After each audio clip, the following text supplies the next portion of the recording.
घर में 16 साल का एक छोटा देवर था जो सबका लाडला हुआ करता था। उसे मुझसे बहुत लगाव था और वो मुझे बहुत मजाक किया करता था। मैं उसे भी बच्चा समझकर गले लगा लेती थी। एक दिन मेरे पति किसी काम से शहर गए हुए थे, जो जहाँ से उन्हें शाम तक वापस आना था, लेकिन रास्ते में तेज बारिश होने के कारण वो वापस ना आ सके। उन्होंने मुझे फ़ोन करके अपने भाई अंकुश को मेरे ही कमरे में सोने को कहा।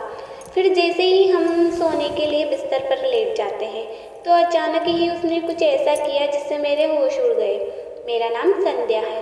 मेरी शादी को आज दूसरा ही दिन था। हम सब एक कमरे में बैठकर बात कर रहे थे। मेरा देवर अंकुश भी मेरे सास के पास ही बैठा था और मुझे छुप छुप कर देख रहा था। वो मेरे सामने बहुत शर्मा रहा था। खैर, कुछ देर बाद मेरे पति भी कमरे में आ गए। उनके आते ही सब धीरे धीरे उठकर चले गए क्योंकि टाइम भी बहुत हो गया था। थोड़ी सी ही बातें करके हम भी सो गए। मेरे पति बहुत अच्छे इंसान थे। वो मेरा बहुत ख्याल रखते थे और मेरे ससुराल में भी अभी सब कुछ अच्छा ही चल रहा था। धीरे धीरे वक्त बीतता गया। अब शादी को 2-3 महीने हो गए थे। अब तो वो सब लोग और भी ज़्यादा प्यार करने लगे थे और मेरा देवर अंकुश भी मुझसे बहुत मजाक किया करता था। मेरा दिन मेरे पीछे पीछे रहता था, बहुत बातें करता था। मैं भी उसकी बातों पर हंसती रहती थी। घर का काम निपटा कर एक दिन वो अपने कमरे में बैठा टीवी देख रहा था, तो जैसे ही मैं उसके कमरे में गई उसने घबराकर एकदम से टीवी बंद कर दी। मुझे थोड़ा शक हुआ और मैंने उससे पूछा कि तुम ऐसा क्या कर रहे थे जो मुझे देखकर टीवी ही बंद कर दिया। वो बोला, कुछ नहीं, ऐसे ही बंद कर दिया। लेकिन मुझे पता लगाना था कि वो क्या देख रहा था और मैं कमरे से बाहर निकल गई। उसे छुप छुप कर देखने लगी। उसने सोचा कि भाभी चली गई और टीवी फिर से चला ली। मैंने देखा कि वो एक डरावनी फिल्म देख रहा था जिसे देखने के लिए मेरे पति और मेरे सास ने उसे मना किया था क्योंकि इसे फिर रात में डरावने सपने आते थे और ये घर में किसी को सोने भी नहीं देता था। सारी रात जोर जोर से रोता था। मैं अंदर गई और बोली, आज तुम्हारे भैया से तुम्हारी शिकायत करूंगी कि तुम डरावनी फिल्म देख रहे थे।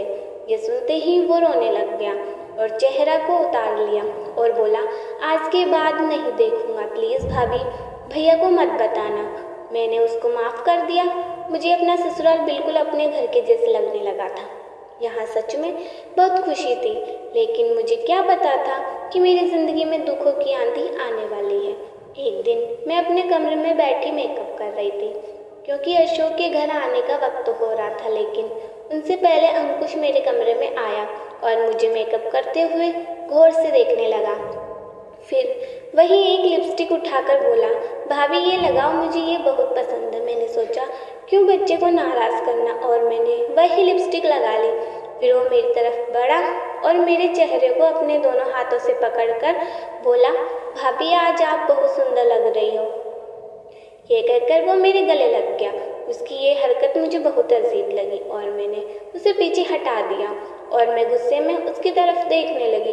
वो समझ गया और बोला, भाभी आप तो गुस्सा हो गई, आप तो मेरी बड़ी बहन जैसी है, बल्कि आप मुझे उनसे भी ज़्यादा प्यारी हो। शायद आपको मेरा प्यार करना बुरा लग गया, मुझे माफ़ कर दो, बोलकर वो मेरे कमरे से चला गया।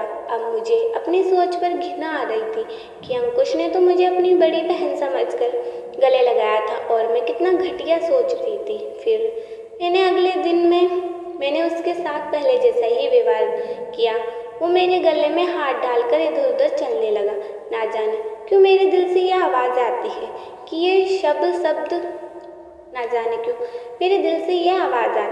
ये सब शायद गलत हो रहा है, लेकिन दिमाग कहता है कि ऐसा नहीं है, वो अभी छोटा बच्चा है और मुझे अपनी बड़ी बहन मानता है। हालांकि इतना छोटा भी नहीं था कि हाइट में तो वो मुझसे लंबा ही था, लेकिन उसकी उम्र अभी 16 साल की ही थी। एक दिन मैं खाना बना रही थी। अंकुश स्कूल से आया और मुझे ढूंढता हुआ किचन में ही आ गया। मैंने उसको आते ही बोला कि जाओ ड्रेस बदलो, तब तक मैं तुम्हारे लिए खाना लगा देती हूँ। वो मेरे गले लगा, लेकिन मुझे बहुत पसीना आ रहा था। मैंने उसे पीछे हटाया। वो मेरे करीब आकर अपने हाथों से मेरे चेहरे को पसीना साफ करता हुआ बोला, भाभी आप इतना सारा काम क्यों करती हो, थोड़ा बहुत काम बहन से भी करवा लिया करो, वो सारे दिन टीवी ही तो देखती रहती है। तो मैंने उससे हंसकर बोला, जब तुम्हारी शादी हो जाएगी तो सारा काम तुम्हारी पत्नी से ही करवाऊंगी। वो बोला, भाभी मेरी पत्नी आप अपने जैसी ही लाना, क्योंकि आप मुझे बहुत अच्छी लगती हो। आज मुझे उसकी नज़रों में थोड़ा खोट दिखाई दिया। मैं किसी बुरे से बनना नहीं चाहती थी, क्योंकि अगर मैं उसे डांट देती तो वो मेरी सास और ननद को ये बात बता देता और वो मुझे गुस्सा हो जाती। इसीलिए मैंने सोचा रात को अशोक से बात करूँगी और उनको सही से मनाऊंगी, क्योंकि आजकल बहू के व्यवहार को सब बुरा मानते हैं, लेकिन उससे कभी कोई ये नहीं पूछता कि वो ऐसा क्यों कर रही है। सब यही सोचते हैं कि वो अलग रहने वाली है, वो ये सब कर रही है। खैर, रात को अशोक आए तो मैंने सारी बात उनको बता दी, लेकिन अशोक मेरी बात सुनकर हंसने लगे और बोले, छोटा बच्चा है, तुम्हें माँ की तरह प्यार करता है, तुम्हें ज़रूरत गलतफहमी हुई होगी, इतना मत सोचो और सो जाओ। अगले दिन में अंकुश के स्कूल जाने के बाद ये बात मैंने अपनी सास को भी बताई, लेकिन वो भी हंसने लगी और बोली, तुमने तो हमें भी अपना दीवाना बना लिया है। मेरी बात कोई समझने को तैयार ही नहीं था और मैं चुप हो गई। मैंने फिर अंकुश से बोलना कम कर दिया और उसके रूम में जाना भी बंद कर दिया था। 2-3 दिन बाद उसको इस बात का एहसास हुआ और वो मुझसे बोला कि भाभी मुझसे कोई गलती हुई है क्या? आजकल आप मुझसे बात ही नहीं करती। मैंने हंसते हुए कहा, नहीं, बस घर के कामों में ज़्यादा बिजी रहती हूँ, इसीलिए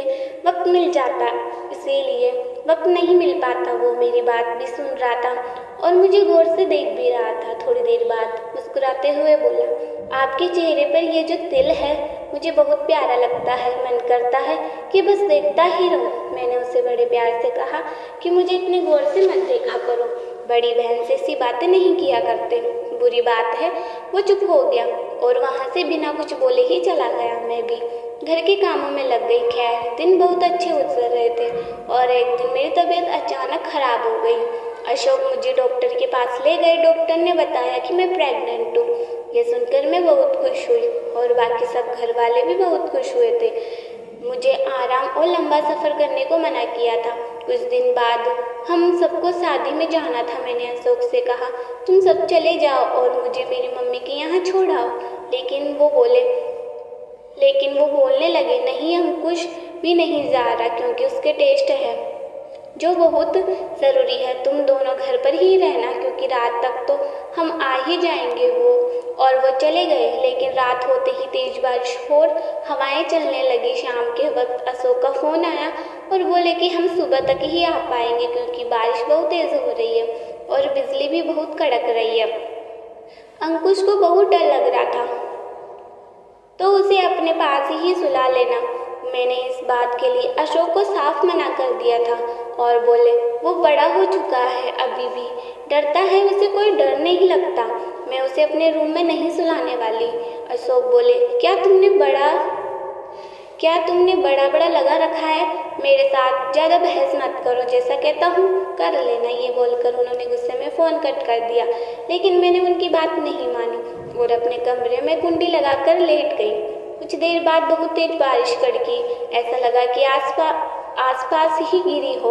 लाइट भी चली गई और मेरे कमरे का दरवाज़ा किसी ने बहुत ज़ोर से बजाया।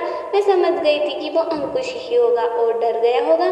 मैंने जैसे ही दरवाज़ा खोला तो अंकुश मुझसे लिपट कर बोला, भाभी मुझे बहुत डर लग रहा है। मैंने उसे शांत कराने की कोशिश की तो उसने मुझे और ज़ोर से पकड़ लिया। मैंने उसे कुछ देर गले लगाया और बोलती रही कि कुछ नहीं हुआ, सब ठीक है, लेकिन वो धीरे धीरे अपनी उंगलियों मेरी कमर पर चलाने लगा। जब मैंने यह महसूस किया तो मैंने उसे एक झटके से दूर कर दिया। इतने में लाइट भी आ गई और बिजली भी कड़कना बंद हो गई। मैंने उससे कहा, जाओ अपने कमरे में सो जाओ। अब तूफान भी रुक गया। उसने मेरी तरफ देखा और कहा, भाभी अभी मेरे अंदर का तूफान नहीं रुका, एक बार तो वो रुक जाए तो चला जाऊंगा। ये कहकर उसने दरवाज़ा बंद कर दिया। उसने अब मेरी तरफ बढ़ना शुरू कर दिया। उसके माइंड में क्या चल रहा था मुझे साफ समझ आ रहा था। मैंने उससे कहा, मैं तुम्हारी बड़ी बहन हूँ और तुम्हारी माँ के समान हूँ। माँ के समान हो तो मैं आपको पसंद करता हूँ। उसकी ये बात सुनकर मुझे वो कहीं से 16 साल का नहीं लग रहा था। उसके सामने रोती रही, मैं गिड़गिड़ाती रही, लेकिन उसने मेरी एक भी नहीं सुनी। फिर वो मेरे साथ सब कुछ कर लिया और अपनी सभी इच्छाएं और तमन्नाएं पूरी करके अपने कमरे में चला गया। मैं सारी रात रोती रही और अशोक के आने का इंतजार करने लगी। मेरा दिल कर रहा था कि चाकू से उसका सीना चीर दूं। सुबह होते ही अशोक आ गया। मैं अशोक के गले लगकर बहुत रोई और उन्हें रूम में ले जाकर सारी बात बताई। मेरी बात सुनकर वो मुझ पर ही भड़क गए। उठे, तुम्हें शर्म नहीं आती? छोटे से बच्चे पर इतना बड़ा इल्ज़ाम लगाते हो। मैंने अशोक को बहुत समझाया, लेकिन अशोक ने मेरी एक भी ना सुनी और मुझे मारने को उतारू हो गए। मैंने अपना बैग लिया और अपने मायके चली गई और अपनी माँ की सारी बात बताई। मेरी माँ बोली, तुमने उसे शुरुआत में क्यों नहीं डांटा? जो बात तुम मुझे आज बता रही हो, काश उस दिन बताई होती तो आज तुम्हारे साथ ऐसा कुछ नहीं होता। वक्त बीतता गया। कुछ महीनों के बाद मैंने एक बेटे को जन्म दिया। एक दिन मुझे अनजान नंबर से कॉल आया। जब मैंने हेलो किया तो सामने से लड़का बोला। मैंने उसकी आवाज़ पहचान ली थी। वो अंकुश ही था। उसके कुछ कहने से पहले ही अपना फ़ोन रिकॉर्डिंग पर लगा दिया। उसने कहा, भाभी प्लीज़ घर वापस आ जाओ, मैं दोबारा से ऐसी गलती नहीं करूँगा। मेरे दोस्तों और गंदी फिल्मों की वजह से मैं बहक गया था। प्लीज़ मुझे माफ़ कर दीजिए, ऐसी गलती नहीं होगी। मैंने कहा, तुमने कोई छोटी सी गलती नहीं की है जो माफ़ की जाए। तुमने मेरी इज्जत पर दाग लगाया है और मेरा घर बर्बाद किया है। तुम बिल्कुल भी माफ़ी के काबिल नहीं हो। और मैंने इतना कहकर फ़ोन रख दिया और उसकी रिकॉर्डिंग अशोक को भेज दी और बोली, देखो जिसे तुम छोटा बच्चा समझते हो वो कितना बड़ा राक्षस है। अशोक ये रिकॉर्डिंग सुनकर दंग रह गया और पूरी सच्चाई जानकर अपने भाई को पुलिस के हवाले कर दिया। जब अंकुश जेल चला गया तो मेरी सास और अशोक मुझे लेने घर पर आए। अशोक ने हाथ जोड़कर रोते हुए मुझसे माफ़ी मांगी।